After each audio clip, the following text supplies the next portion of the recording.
Paz seja convosco. Hoje vamos dar continuidade no livro de Mateus e no capítulo 14, que relata sobre a morte de João Batista. João Batista, então, ele é preso pelo rei Herodes por repreender o rei por possuir a mulher de seu irmão Filipe.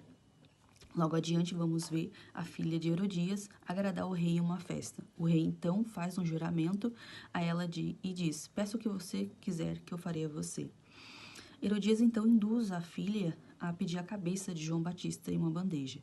O rei, então, cumpre a promessa, manda decapitar João Batista no cárcere. Logo depois, os discípulos chegam, recolhem o corpo de João Batista e sepulta. E depois anuncia a morte dele a Jesus.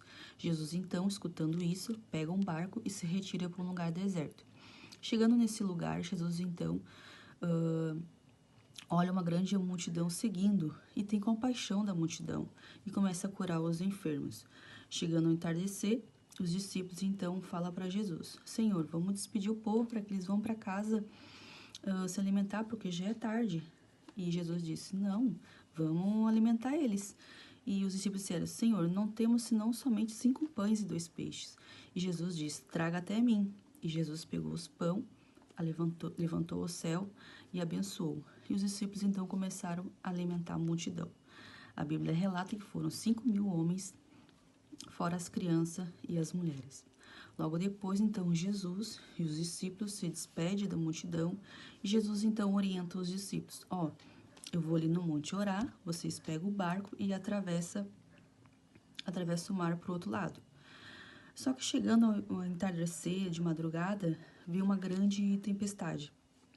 Jesus, então, vai ao encontro dos discípulos para socorrer eles.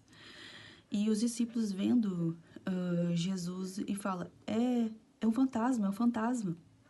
Jesus, então, fala: não é um fantasma, sou eu, não temas.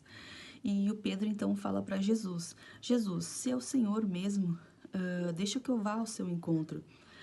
E Pedro, então, começa a andar sobre as águas. Só que no meio do caminho, Pedro começa a ficar com medo da tempestade e começa a afundar. E Jesus, então, toma Pedro pela mão e fala: homem de pouca fé. Logo depois, eles atravessam o mar, chegam no lugar, do outro lado, na cidade, e os homens daquela cidade, eles veem Jesus e os discípulos chegar e começam, então, a recolher todos os enfermos daquela cidade. Chamam todos os enfermos e diz para Jesus: Jesus, se eles tão somente tocar na sua orla, eles serão curados. Esse foi o resumo do capítulo 14. Deus abençoe. Até o próximo.